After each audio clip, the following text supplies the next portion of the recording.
Nossa história de hoje se passa em 1988, na província de Saitama, que fica lá no Japão. Nessa época, o principal personagem dessa história, desse caso, que era Junko Furuta, tinha apenas 17 anos. A Junko, ela levava uma vida extremamente normal para uma garota de 17 anos de idade no Japão daquela época. Ela tinha um trabalho de meio período em uma cafeteria, e ela já se planejava, por isso que ela tinha esse trabalho de meio período, porque ela economizava todo o dinheiro dela, todo o dinheiro que ela recebia, justamente para depois que ela se formasse na faculdade, ela começasse uma vida com mais estabilidade financeira. A Junko sempre foi muito bem vista pelos colegas da escola dela. Diferente de muitos colegas da própria sala de aula ali da Junko, a Junko não bebia, não fumava, ela não usava absolutamente nenhum tipo de droga. E é claro que esse comportamento que se diferenciava tanto dos outros colegas de classe dela, acabou dando a ela uma boa reputação. Isso não impediu que a Junko chamasse a atenção das pessoas erradas. Mais exatamente de um rapaz chamado Hiroshi Miyano. Esse Hiroshi, ele era um dos colegas de sala de aula da Junko e ele tinha na época 18 anos. Ao contrário da Junko, esse Hiroshi, ele tinha ganhado um outro tipo de reputação. Mas no caso do Hiroshi, esse tipo de reputação de um valentão de ensino médio ia um pouco mais além. Isso porque ele era um gangster, ainda de nível baixo, mas que trabalhava para Yakuza. Originalmente esse termo Yakuza, ele era usado para retratar membros de uma facção criminosa que se chamava Yakuza. Só que hoje em dia esse termo foi um pouco além e é usado lá no Japão para determinar qualquer membro de qualquer gangue criminosa. Então qualquer organização criminosa no Japão hoje é chamado de Yakuza. Mas para esse caso aqui da Junko, o que a gente precisa de saber da Yakuza é que o alcance dela, digamos assim, vai muito além de crimes, porque essa máfia, ela é conhecida por ter uma influência extrema, tanto policial quanto política lá no Japão. Olá, meu nome é Vanessa Bap e no caso de hoje nós vamos falar sobre um caso que aconteceu em 88, mas que tem requintes de crueldade e que envolve a máfia japonesa Yakuza. Então, se você é mais sensível a esse tipo de conteúdo que envolve tortura extrema, eu vou trazer esse conteúdo de forma mais leve possível, mas infelizmente é impossível falar sobre ele sem relatar algumas coisas que aconteceram. Então, eu vou deixar aqui em cima um outro vídeo nos cards para você que envolve também outro tipo de crime, mas que talvez não seja tão violento. Então, de forma documental, vamos falar sobre o caso da Junko Furuta. E agora, sem mais delongas, bora pro caso de hoje. No dia 25 de novembro, ainda lá em 88, aquele Hiroshi, junto com um amigo dele que tinha na época 16 anos de idade, já eram criminosos experientes naquela época. Esses dois amigos estavam andando pelas ruas ali da província de Saitama, procurando exatamente por uma vítima, um alvo fácil para ser sequestrado. Eles já tinham premeditado que eles estavam ali andando justamente para conseguir uma vítima que eles pudessem abusar. Logo, essa dupla avistou a futura vítima. Era a colega de classe do Hiroshi, a Junko, que naquele momento estava voltando de bicicleta para casa depois do trabalho dela de meio período. Tudo aconteceu muito rápido, porque a dupla já tinha premeditado exatamente o que eles iriam fazer. Então toda a ação aconteceu muito rápido. Aquele amigo do Hiroshi que tinha 16 anos de idade na época, que estava andando com ele na rua, chegou próximo da Junko, que estava passando por ele de bicicleta, e jogou a Junko no chão da bicicleta. E aí, pelo que parecia ser uma coincidência, até um pouco de sorte para Junko, o Hiroshi viu aquela situação acontecendo onde o rapaz pegou e bateu na Junko e derrubou ela da bicicleta.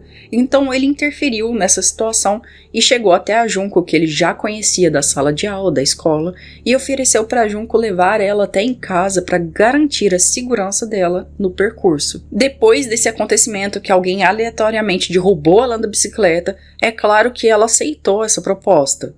E aceitando essa oferta do Hiroshi, ela começou a caminhar lado a lado dele, sem saber que, na verdade, Tudo isso era um plano meticulosamente planejado, que não tinha nenhuma intenção de ajudar. E na verdade, o Hiroshi acabou levando ela não até a porta da casa dela, mas até um armazém local, onde ele planejava cometer os abusos íntimos. Assim que o Hiroshi conseguiu manter a Junko presa dentro desse galpão, ele ligou para os amigos só para se gabar que ele tinha conseguido uma vítima que caiu no plano dele. Esses amigos que o Hiroshi ligou para se gabar que o plano dele tinha acontecido com sucesso eram o Nobuharu, de 17 anos de idade, e o Yasushi também tinha 17 anos nessa época. A Junko também não foi a primeira nem a última vítima que foi violada por esse grupo. Uma outra vítima, não muito antes da Junko, tinha sofrido os abusos pelo trio e depois tinha sido liberada. Essa informação é importante porque, por a Junko ter se negado a ser namorada, a ter qualquer tipo de envolvimento com o Hiroshi, foi onde ele decidiu fazer uma retaliação à negativa da Junko. O Hiroshi, quase como um menino birrento e mimado, não aceitou ter ouvido um não da Junko. E como retaliação, diferente das outras vítimas desse trio, o Hiroshi queria manter a Junko em cárcere privado. Ele queria manter a Junko em cativeiro justamente para poder usar ela sempre que ele quisesse. Depois que todo aquele horror aconteceu no galpão para onde a Junko foi levada, o trio de amigos com o líder, que era o Hiroshi, que tinha planejado e premeditado todo esse crime contra a Junko, o Hiroshi levou a Junko para uma casa da família dele, uma propriedade da família que não era usada, que ficava em Tóquio. E eles não precisaram de usar nada violento nem nada agressivo para fazer com que a Junko fosse até esse endereço da casa. E ela foi até o local, até o endereço que foi passado a ela pelo Hiroshi, justamente porque o trio estava constantemente ameaçando ela e a família dela. Eles ameaçavam a Junko falando que a Yakuza ia simplesmente causar um massacre com a família dela. Então é claro que, temendo pela sobrevivência da família dela, ela acabou não contando isso para ninguém e seguiu o plano do trio e foi até o endereço que foi passado para ela. 2 dias se passaram depois que a Junko foi para essa propriedade da família do Hiroshi, em Tóquio, e aí, com o desaparecimento dela, a família da Junko entrou em contato com a polícia. Só que o trio, que já tinha planejado todo esse caso, fez com que a Junko ligasse para os pais dela para poder falar que ela estava bem e que não precisava de envolver a polícia nisso. Por telefone, a Junko disse que estava bem, que estava seguro e que só estava passando um tempo na casa de alguns amigos. O plano do trio deu muito certo, porque a polícia passou a achar que a Junko realmente não estava correndo perigo e não era necessário uma investigação por conta disso. 40 dias depois que a Junko foi sequestrada por esse trio, a verdadeira extensão de crueldade desses rapazes veio à tona. A Junko ficava trancada em um pequeno quarto nessa casa, e nesses 40 dias em que ela esteve nesse verdadeiro purgatório, ela sofreu abusos de mais de 12 homens por dia. Eram vários abusos de várias pessoas em vários momentos do dia. Foram um total de 100 homens envolvidos com o abuso dela. E mesmo já sendo uma situação terrível a qual a Junko estava sendo submetida, os eventos a seguir conseguiram piorar. Às vezes, os pais do próprio Hiroshi iam até essa propriedade deles e eles chegaram a ver a Junko lá algumas vezes. Só que a Junko, ela era forçada a dizer que ela era namorada do filho deles, do Hiroshi. Só que em um determinado momento, os próprios pais do Hiroshi perceberam o que estava acontecendo ali. Só que por medo de uma possível retaliação da Yakuza, eles não fizeram nada. E a consequência dessa atitude dos pais do Hiroshi foi que o trio, quando percebeu que os pais dele simplesmente estavam acobertando o trio, eles começaram a intensificar ainda mais as torturas que eles faziam com a Junko. A verdade é que depois dessa omissão dos pais do Hiroshi, o trio percebeu que eles não precisavam fingir mais. E claro que isso só fez com que os atos violentos que eles submetiam a Junko só aumentassem. A tortura que a Junko sofreu era tamanha que em 20 dias ela não conseguia mais nem levantar sozinha devido a tanto espancamento que ela sofria diariamente. Esse caso aconteceu durante o inverno lá no Japão, e durante o inverno o trio fazia com que a Junko dormisse na varanda da casa, acorrentada pelos pés. Eles chegavam a até mesmo deixar a Junko trancada num freezer por algumas horas. Além disso, como tática de humilhação, o trio passou a deixar a Junko completamente nua. No meio desse cárcere e das torturas, e com o decorrer dos dias, em um determinado momento, a Junko conseguiu ter acesso a um celular de um dos garotos do trio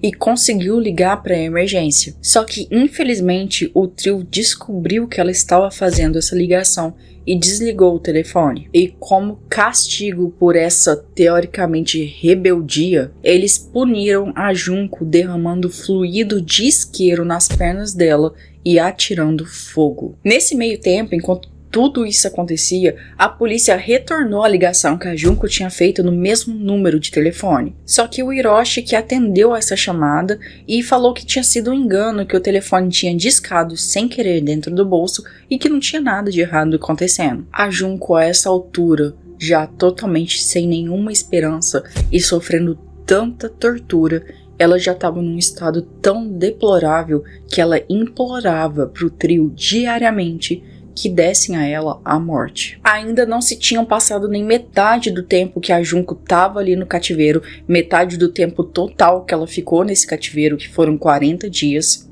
e ela já tinha sofrido tanta tortura, já tinha sofrido tanto que o corpo dela começou a colapsar. O sangue da Junko, devido a tantos ferimentos que ela tinha no rosto, começou a encher a cavidade nasal dela e ela passou a só respirar apenas com a boca. Em um determinado momento, o estômago dela passou a não aceitar nem mesmo água e tudo que ela ingeria, ela vomitava imediatamente. A Junko, ela se rastejava do andar de cima, onde ela ficava presa no quarto do Hiroshi, até o andar de baixo da casa para poder utilizar o banheiro. E ela já estava numa situação tão complicada, o corpo dela já estava tão fraco que ela literalmente ela se arrastava pela escada até o andar de baixo e ela demorava aproximadamente 1 hora para conseguir fazer esse percurso do quarto onde ela ficava até o banheiro. O passar dos dias foi realmente uma questão de tempo para que a fraqueza dela tomasse uma proporção tão grande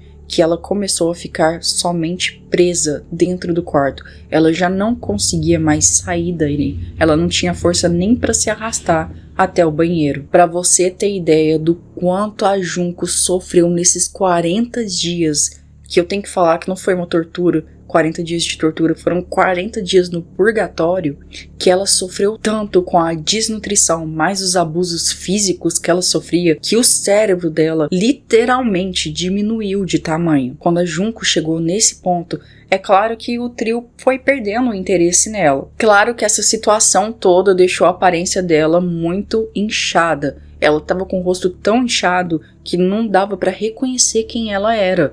E além disso, ela também exalava um odor de podridão muito forte. Já que a Junko passou a não estar mais dentro de um padrão aceitável para o trio, os rapazes raptaram e também abusaram de uma outra menina que tinha 19 anos de idade nessa época. E que essa menina, assim como a Junko, também estava voltando para casa depois do trabalho. Só que diferente da Junko, essa menina, essa nova vítima, foi liberada, ela foi libertada depois dos abusos sofridos. O que, claro, só confirma pra gente aquela retaliação que o Hiroshi tinha, já que o ego dele ficou totalmente abalado, já que a Junko recusou um pedido de namoro do Hiroshi. Em um determinado dia do cativeiro, o Hiroshi desafiou a Junko em um jogo de tabuleiro. E mesmo com aquela situação degradante que ela estava, quer dizer, o cérebro dela tinha diminuído de tamanho. Ela estava tão inchada, desnutrida, ela não andava mais. E mesmo assim, ela ainda conseguiu ganhar do Hiroshi nesse jogo de tabuleiro. Só que quando o Hiroshi perdeu esse jogo, ele foi tomado por uma onda de violência e raiva. E nas 2 horas seguintes a esse jogo de tabuleiro, o trio espancou impiedosamente a Junko e inclusive fizeram com que ela bebesse a própria urina. Não se sabe exatamente quem foi o responsável por isso, mas durante aquele ataque de fúria do Hiroshi, um dos rapazes chutou a Junko com tanta força que ela caiu de costas em cima de uma caixa de som, e logo em seguida que ela caiu, ela começou a convulsionar. A brutalidade desse trio era tão grande que mesmo com a Junko caída no chão e convulsionando, eles não pararam os espancamentos. Mesmo com aquela pequena garota desnutrida, tão humilhada, tão maltratada, totalmente machucada, eles continuaram batendo nela. O sofrimento da Junko só acabou depois de mais uma sessão de espancamento, quando um dos garotos do trio jogou um acelerador que provavelmente foi fluido de isqueiro, mas essa informação eu não tenho que confirmar ela porque eu não achei em nenhum lugar. Só que dessa vez eles tacaram fogo nela para acabar com tudo. Eles envolveram o corpo da Junko em vários cobertores e depois eles descartaram colocando dentro de um galão e colocando concreto por cima do corpo. Poucas semanas depois que a Junko estava oficialmente sem vida, mas que é claro que ninguém sabia disso, apenas o trio foi preso, a polícia pegou o trio, mas a polícia pegou esse trio na época por conta daquele outro crime que eles tinham cometido, do abuso daquela garota de 19 anos de idade. Isso porque como eles libertaram ela, claro, foi até a polícia e denunciou quem tinha feito isso com ela. Durante a investigação, então, desse crime que tinha acontecido com essa garota de 19 anos de idade, a polícia levou o trio para fazer um interrogatório com os três em salas separadas. Nesse momento, o trio que estava em salas separadas para fazer esse interrogatório, eles não sabiam o motivo pelo qual a polícia tinha levado eles para lá. Eles não sabiam qual era o crime que eles estavam sendo acusados. E então começou aquela coisa que, como eles estavam em salas separadas, um com medo que o outro já tivesse dedurado, que já tivesse contado sobre o crime, aos poucos os investigadores começaram a puxar todas as informações e eles começaram a jogar uns contra os outros e conseguiram confissões. O Hiroshi chegou inclusive a confessar onde estava o corpo da Junko. No dia seguinte que o Hiroshi confessou a localização do corpo, a polícia de fato encontrou a Junko. Cuidadosamente, a polícia conseguiu extrair ela do concreto. As evidências de DNA que foram encontradas dentro do corpo da Junko indicavam que pelo menos 4 pessoas estavam envolvidas ativamente nesse crime. O trio se declarou culpado desde o início, mas de uma acusação um pouco mais leve. Isso porque a premissa desse trio era que na verdade eles realmente tinham sequestrado e levado a Junko para um cárcere privado.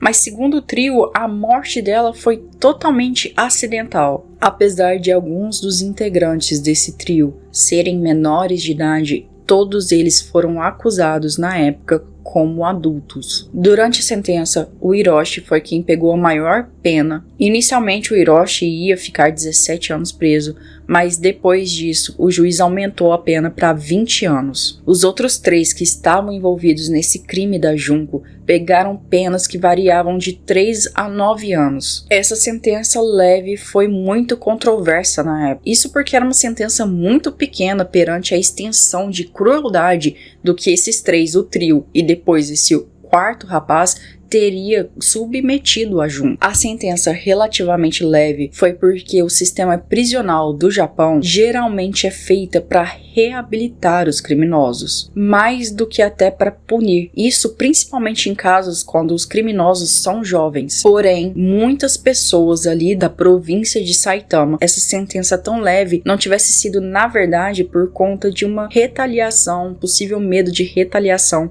da Yakuza. Os assassinos da Junko saíram da prisão com mais ou menos por volta dos 30 anos de idade. E alguns deles até mudaram de nome depois disso. O Hiroshi ele voltou novamente a se envolver em crimes relacionados à Yakuza e foi novamente preso em 2013. Que lembrando que na verdade a Junko sofreu na mão de mais de 100 homens, só que não foi possível identificar todo mundo, então muita gente saiu completamente impune desse crime. E alguns desses esses homens que estavam envolvidos nesse crime da Junko já foram ouvidos se gabando por ter saído desse crime totalmente impunes. Um dos responsáveis ali do trio, o Nobuharu, ele foi novamente preso por tentativa de homicídio em 2019. E é importante falar que esse trio, quando estava no julgamento da Junko, eles deram depoimentos onde eles diziam coisas do tipo: eu bati e bati na vítima, mas eu não pretendia que ela falecesse. O funeral da Junko foi realizado no dia 2 de abril de 1989, aproximadamente um mês depois que ela oficialmente teria se formado no ensino médio. O diretor da escola onde a Junko estudava entregou o diploma de formatura dela do ensino médio, de conclusão do ensino médio, para os pais da Junko. No funeral da Junko,